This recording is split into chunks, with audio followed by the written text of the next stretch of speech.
Ladies and gentlemen, all creatures of the night, sit back, relax, and enjoy the sultry sounds of my voice. Your host, Bowmaster619. Welcome to the Night Ride. So yes, it is now evening here in colorful Colorado. You'll be getting glimpses of my beautiful face every now and then as we take a nice, easy, scenic ride for the next 10 minutes. And that is quite amusing. I just got my own notification saying that I am live currently. That would be quite amusing if I could view my own live stream as I was driving down the road. But I don't think that's entirely possible. I see we now have one person in the live stream. Hello, welcome to the Night Ride. Just gonna have a nice, easygoing, smooth ride. So tell me, what kind of things do you guys want to hear about tonight? We have many different topics we can discuss. And I'm sorry if at times this might sound a little bit creepy, but you know what? That's all part of the fun.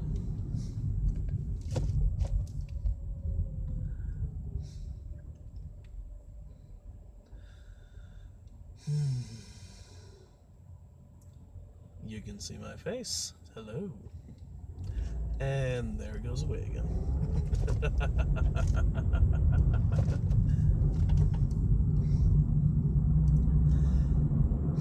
What sort of things do you like to do on a Saturday evening to relax and have fun? Me?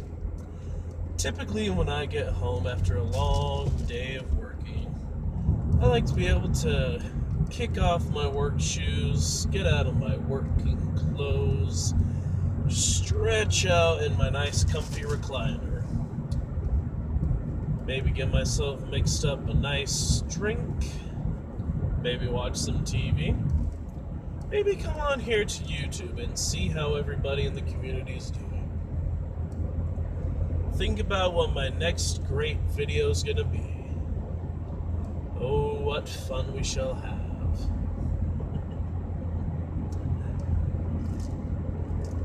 This is a bit of a different live stream than what you're used to seeing, I'm sure. Normally, you get to see the host's face.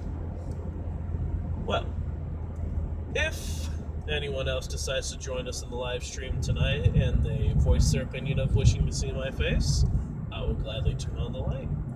But until then, just enjoy the sultry sounds of my voice. Tonight's topic of discussion, why don't we do a brief covering of reflexology?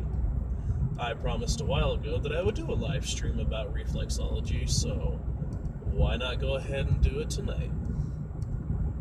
For those of you that don't know, reflexology is a massage modality that is an energy massage, and it is based on the massaging of hands and feet.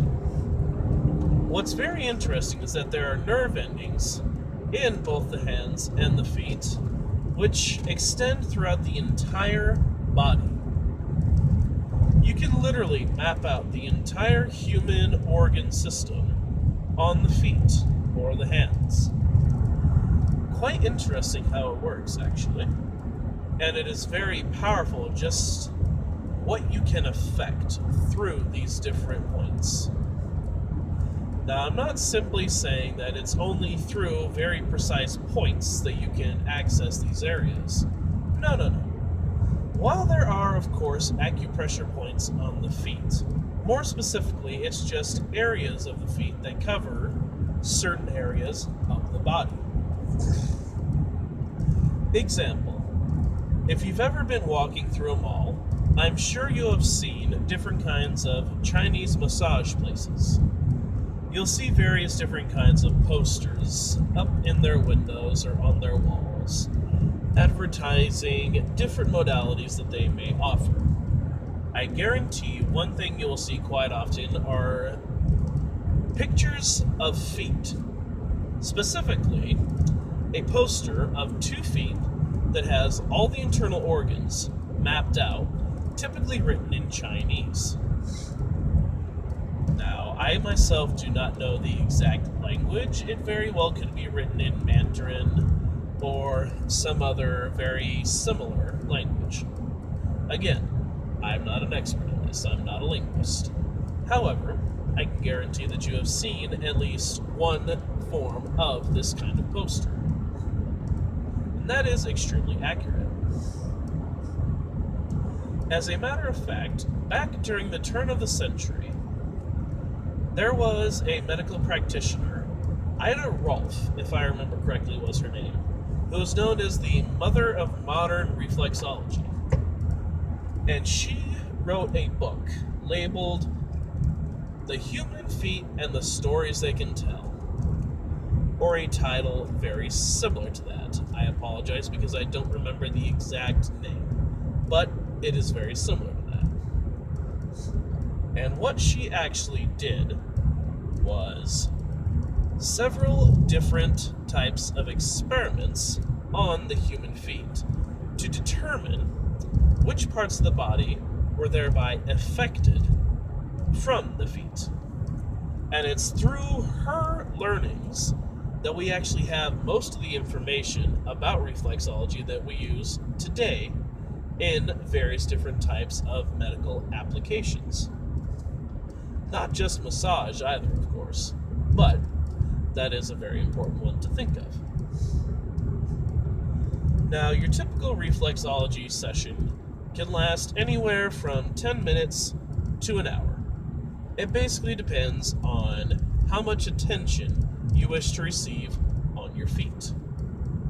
If done properly, a reflexology session is extremely relaxing. And after a long, hard day of especially being on your feet all day, there's nothing better. Matter of fact, there were a fair amount of times back when I was still doing clinical internship at the school I was trained at, where we would sometimes get trades towards the end of the day. And rather than getting a 30-minute back massage, I would go ahead and get a 30-minute reflexology session instead. It'd be beneficial for both me as well as the therapist that I am training with, simply because this would allow them to get off of their feet and give their body a rest from doing the various kinds of labor that are required in massage. And for those of you that have never actually tried to perform a full body massage, probably because you either do not have the training or you've never actually tried to massage a full body in one sitting, you don't necessarily understand just how much physical exertion actually does go into a massage. Now, I'm not saying that it's hard labor by any means, but after a day of massage, you are going to be tired. I can guarantee you that. Another very nice thing about reflexology specifically is the fact that if you happen to have injuries of some kind, whether those be lacerations, abrasions, fractures, things of that sort, thanks to reflexology and its ability to affect everything, you can still affect those areas of the body without having to actually physically touch them. So obviously a great bonus there. That is one of the main important bonus features of energy modalities, is the fact that you can still affect other parts of the body even if you are not actually touching them.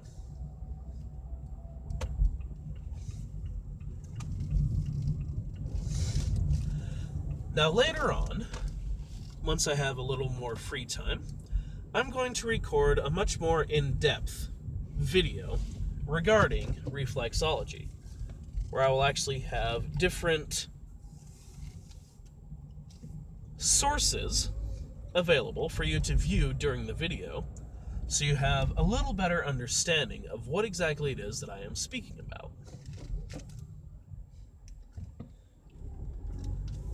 be able to upload different images so that you will be able to get the mental picture, as well as a physical picture, obviously, of precisely what I'm referring to. You can see my beautiful face now. I will be right back.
I am back. Thank you for being patient.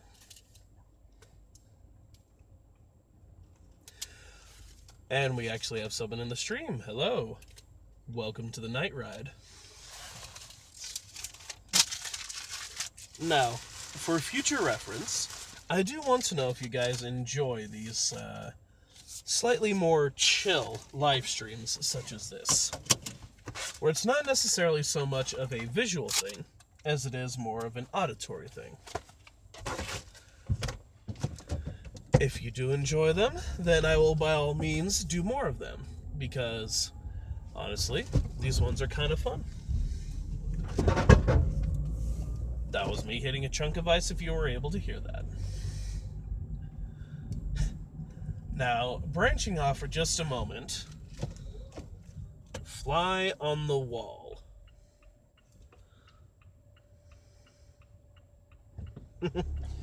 I was in inner city. True enough.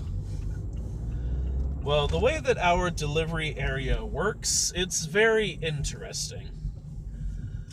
We have in town, then we have about a 7 to 8 mile drive to the next city that we have delivery jurisdiction in. We actually have one of the largest delivery areas of the entire state. Funny enough. Which is part of the reason why I'm able to do live streams like this. Because of there's so much time that I am on the road, I'm able to just sit back and let the words flow.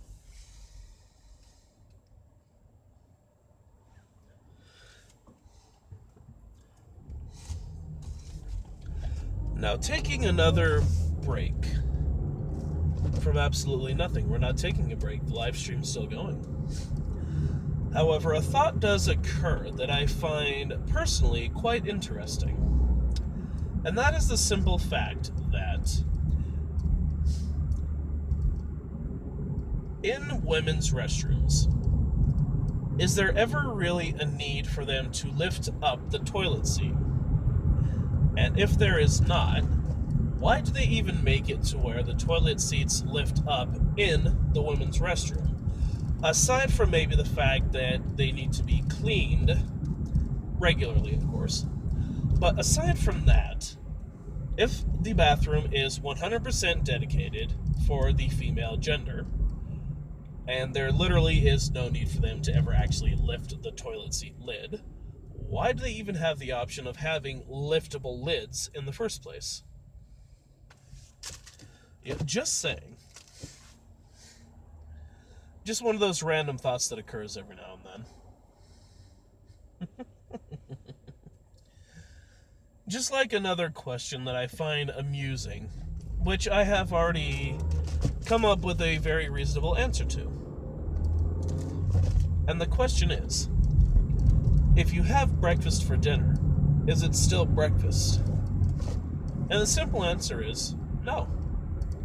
You cannot have breakfast for dinner simply because breakfast is the morning meal that you break your fast with, thus why it is called breakfast. However, you can have breakfast food for dinner, and that is where the line is drawn. If you want to go specifically according to time frames, then obviously you can only have breakfast in the morning. Aside from that, however, there's really not much else I can say in that regard. That is for you to decide.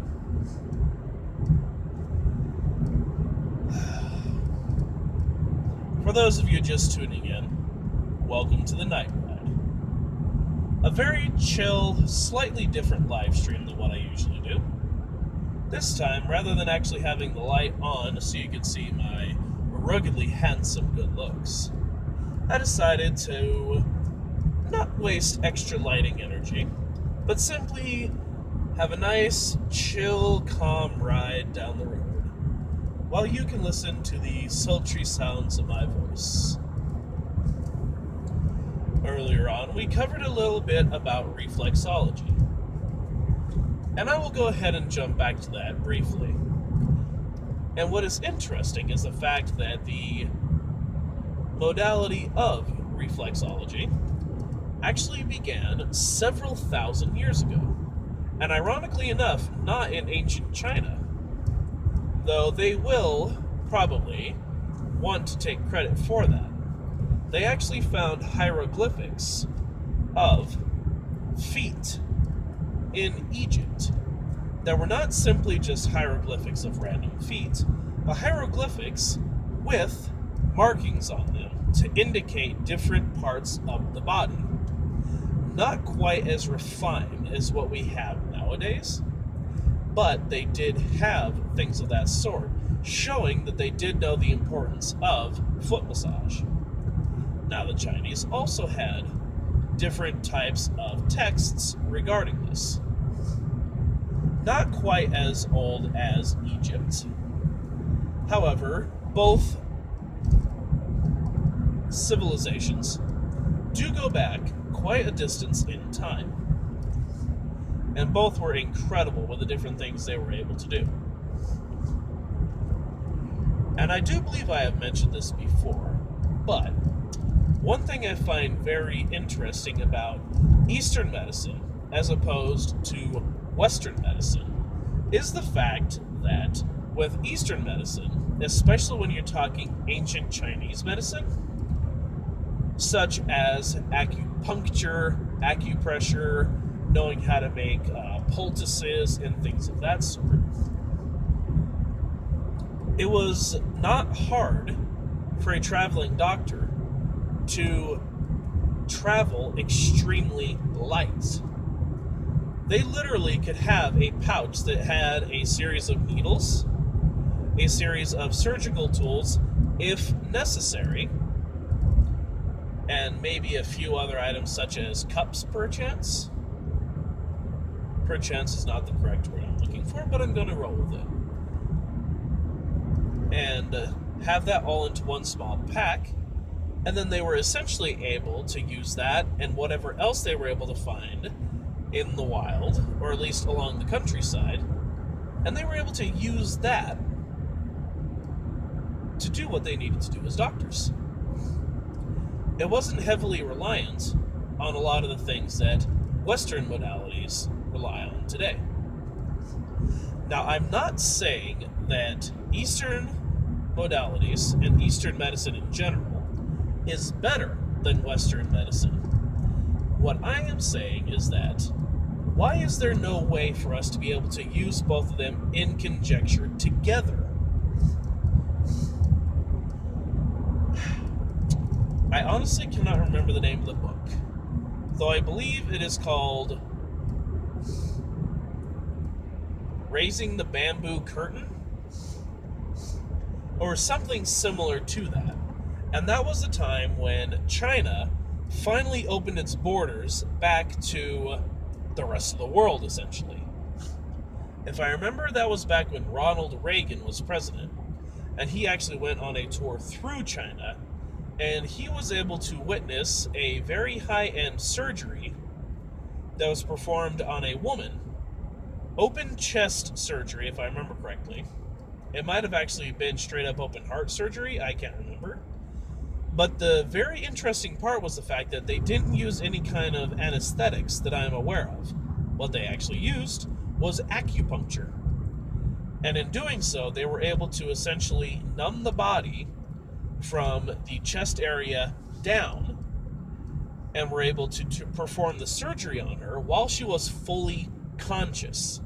Now, they obviously had a curtain up to where she was not able to actually view the inside of her body, as that probably would have been quite traumatic. But she was awake and conscious the whole time, and as they were sitting there talking to her while her surgery was going on, they would give her sips of water and bits of fruit to help also keep her occupied during the procedure. And that is extremely fascinating, in my opinion. So it really leads you to wonder just how much of Western medicine is truly that much better than Eastern medicine. But, I will leave that up to you. In the comments down below, please let me know what you think about the differences between Western medicine and Eastern medicine, especially if you are a medicinal practitioner of any kind. I am very curious to know your thoughts on the subjects. But seeing as how the ride is almost over, I think this is the time that we'll go ahead and be wrapping this up. So thank you, ladies and gentlemen, for joining me tonight on the Night Ride.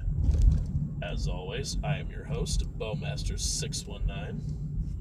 Thank you for riding along with me, and I hope you enjoyed the sounds of my sultry voice and the few brief glimpses you've had of my ruggedly handsome good looks this time. Sometimes they say it's better to let the imagination wander. I am joking entirely, of course. But, either way, thank you for joining me on this live stream. Don't forget to like, comment, and subscribe. And let me know what you would like to hear in the next live stream. Until next time, I am your host, and I will see you in the next video. Take care, and have a wonderful night.